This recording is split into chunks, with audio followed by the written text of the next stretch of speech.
So I just recently dropped about 42 pounds of fat to get ready for my first bodybuilding show. Even in a hypocaloric diet in the super starved state, I didn't deal with any cravings during or after the cut. In fact, the only cravings that I dealt with were the foods that were already in my diet. It's literally you can't eat just one potato chip kind of thing. That's what it's supposed to be. However, I do know people that can eat just one potato chip. I'm one of those people. Listen, I've never in my life met any client who has been sneaking behind a Taco Bell dumpster to get high off of a gordita or something like that. Hi, I'm Leslie Hooper. And I'm Steph Miramontes. A question we often get asked is, would you recommend cheat meals for weight loss? And scrolling through TikTok, I found this video, and I just wanted to take a moment to break things down. Steph has not seen this video yet, so it should be fun to see how you feel about it, Steph. Let's go ahead. Okay, so what are my thoughts when it comes to cheat days or cheat meals once a week or once a day? So if you've been stuck struggling to get your weight off, Wait a minute. Once a week or once a day? Once a day? Who has cheat meals once a day? What does that even mean? Like, you have to be in some bonkers, restrictive, chaotic diet in order to feel like you need a cheat meal once a day. Isn't that just called eating? I don't know. I think that's eating. I think a lot of people, listen, I always say if you need cheat meals, then you got to look at your overall diet, because realistically speaking, people who love what they eat consistently don't need cheat meals. But let's see what else he has to say. probably because of this reason. So I just recently dropped about 42 pounds of fat to get ready for my first bodybuilding show. Even in a hypocaloric diet in the super starved state, I didn't deal with any cravings during or after the cut. In fact, the only cravings that I dealt with were the foods that were already in my diet. Those are common. Okay. So I've worked with fitness competitors quite a bit, and I don't work with them anymore. But if you are saying, like, I didn't have any cravings at all during my cut and you got that lean, then chances are you have either figured out the holy grail way to cut, like some miraculous something, or you're a dude. I'm sorry, but for the most part, women cannot fit near as much food, near as many calories. So they don't have near as much room when it comes to losing weight, sure. But when it comes to going from pretty lean to super lean, competition lean, I'm sorry. It's probably because you're a dude. I'm just gonna throw that one out there. Phenomenon that's currently being studied right now called the hyperpalatability reward systems. What we're finding is that foods that are hyperpalatable can have the same response within the brain similar to a drug or alcohol. So I firmly believe that a lot of these hyperpalatable foods, junk food, processed food, chips, candy, those kind of things, can be highly addictive. Think of it this way. A cocaine addict doesn't reward themselves for being clean by having a snort of cocaine. An alcoholic doesn't reward themselves for being 5 years sober by having a drink. So why are we rewarding ourselves with our weight loss progress with the foods that got us here in the first place? Think about that.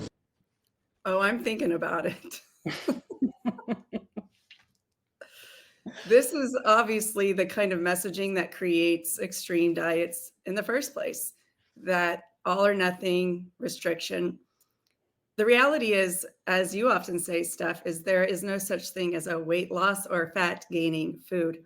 All foods are weight loss and can be fat gaining foods. It has more to do with the volume, the calorie intake, than the, I guess, controversial topic of what the food itself is made up of.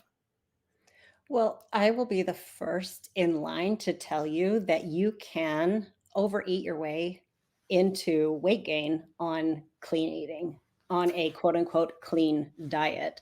Been there, done that, wrote the book. It's happened. So while I do understand the message, like highly palatable foods that are engineered to taste delicious and work on our brain chemistry a little bit, which is all food to some degree, by the way. But yes, these foods, they work on our brain chemistry. They're spiking the dopamine, that we're chasing the pleasure. It's literally you can't eat just one potato chip kind of thing. That's what it's supposed to be.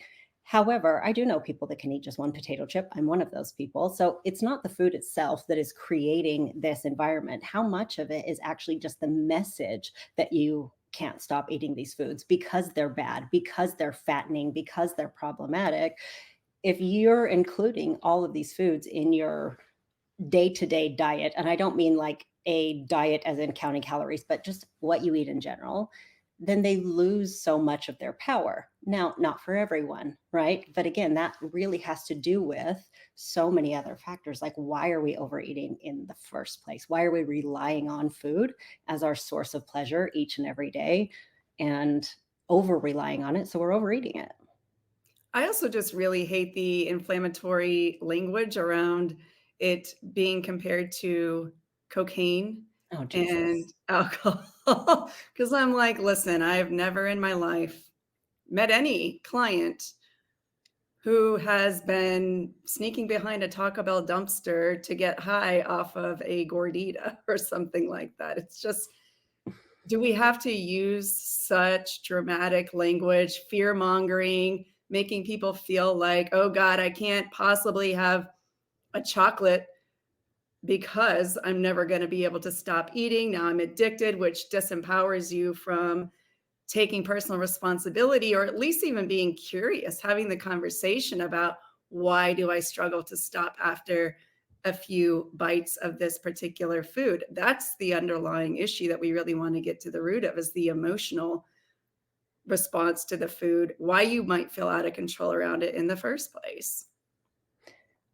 I'm really kind of curious what happened after the competition as well, because in my experience, people that have taken extreme approaches to extreme cuts and getting that lean, there's a huge joke running around the entire fitness industry, competition industry as a whole, about the rebound, about the 20 pounds that you pack on because you're finally eating all of the things that you didn't allow yourself to eat before. So I don't know how long ago that competition was.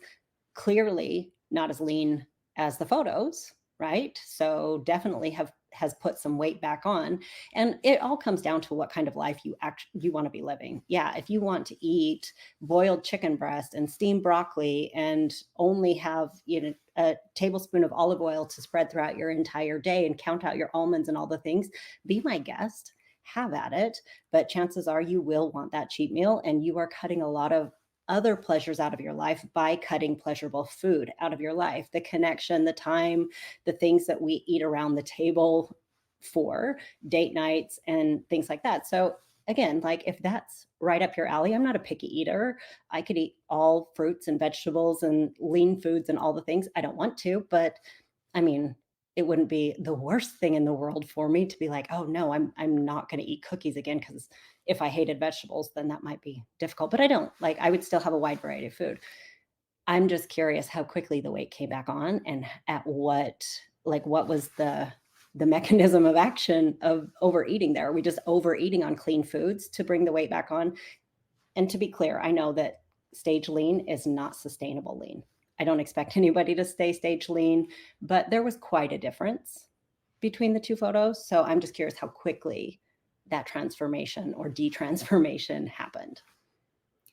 Well, I think, as you indicated, anytime you go to extreme lengths to lose a bunch of weight rapidly, which, let's be honest, dieting for bodybuilding competitions is about as extreme as it gets, the rebound happens very quickly as well. And I would say even more so with women, in my experience, and having also previously worked with competitors. Listen, anytime you're scrolling on Instagram and TikTok and you're drooling over donuts and hoarding all the foods you get to binge on post show, we're already demonstrating some unhealthy signs of eating behaviors. I would say there are very few women that I've worked with or that I know who have been transparent, who have actually been able to get contest lean and not develop some kind of dysfunctional eating pattern through that process. I mean, again, a lot of the time it's because we feel like we have to have a diet on the horizon to be able to maintain a fit lifestyle or be, and also, Steph, I know you can relate to this, and we're going maybe down a different path here, but once you get that degree of lean, we idolize it. We're always chasing it. The current body with a bit of more body fat generally isn't good enough. And so it's kind of keeps us on that hamster wheel, striving for more. And interacted with people has said, yes, I need to always have kind of a contest on the horizon. Otherwise, I'm just going to completely spiral out of control. Yeah, I know that it takes a completely different type of person to diet to stage lean over and over and over again successfully. And genetics play a factor in here too about doing it successfully without the same level of hormonal consequences, but they do catch up to everyone eventually, especially women. There's a lot of hormonal consequences that happen.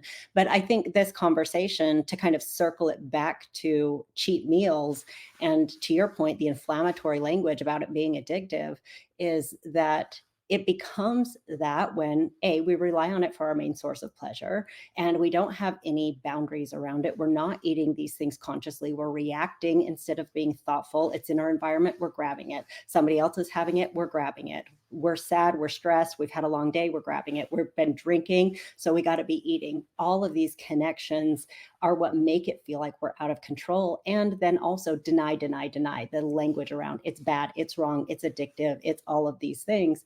If we're not eating it in a way that's responsible and respectful to our body, then it is going to feel like we are doing something wrong. It is going to create that sneak eating, maybe not behind a Taco Bell dumpster, but definitely in a drive-through as people start throwing away their wrappers and hiding them from their spouse and their friends and their family. So I think if we can just eliminate the shame, then we can create some boundaries and then we can start understanding why we want to overeat them in the first place instead of eating them in a way that is like, okay, we're eating for pleasure. Yes, nutrients, energy, all of the things that we eat for, but I don't have to eat my face off about it. And the more you villainize these foods, the more you push them away and try to restrict them, the more you're struggling and having this kind of internal battle, this internal tug of war. And as soon as you lose big. It's like, well, I've already had a handful of potato chips. Now I want more. And because these foods are quote unquote bad, now I feel guilty. Now I feel bad. I'm going to eat the whole bag of potato chips because I've already paid the price of guilt and shame so that I can get it out of my system and be better tomorrow, which of course. And when I'm better tomorrow, then I'm never going to buy this shit again. And that is so unrealistic. And that then reinforces the belief that these things are addictive and bad because you had a handful of them and then you went crazy because you told yourself for so long that they're bad. You felt like shit. And then you did the quote unquote bad feeling thing. It's an endless Yeah. cycle. The more extreme the diet, the more extreme the weight gain, I would say. And so we have to learn how to interact with these foods in a healthy way. And frankly, nobody's really talking about how to do that because the diet industry is so binary in their language and their approach. It's all or nothing. And when it's all or nothing, it's always nothing.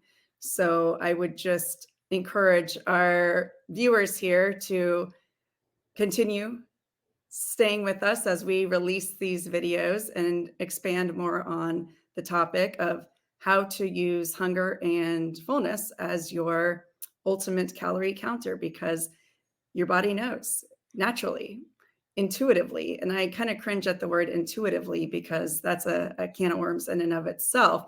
But we've just become so disconnected from our bodies. And now we're eating from our mind, from calorie counts, from the clock, from, rules and all of these things now we have kind of all these, I guess, ultimately good and bad ways to eat. And anytime we're breaking one of our rules, it does kind of turn into a case of the fuck it's, and now we're eating all the things. And so we need to kind of get to that place where we can be consistent. But the fear up front is always, I know I can't just stop at one or two cookies.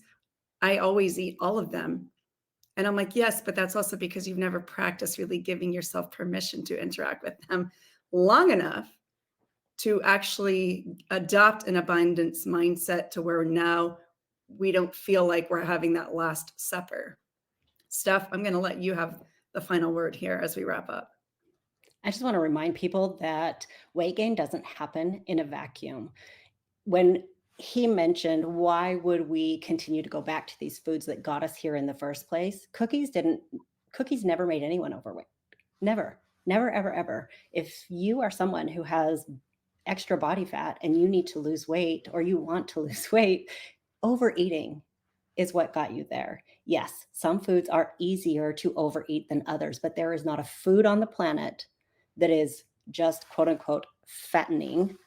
It's just, hey, you happen to get a little more pleasure and it's a little more convenient and it's a little bit easier to eat that one. But just because that's true doesn't mean that it's impossible to enjoy these foods. Once you know that, you get your power back from the foods because you can start to create some intention and some boundaries around eating them. So you actually get the joy and the pleasure instead of having it tainted with guilt and shame and frustration.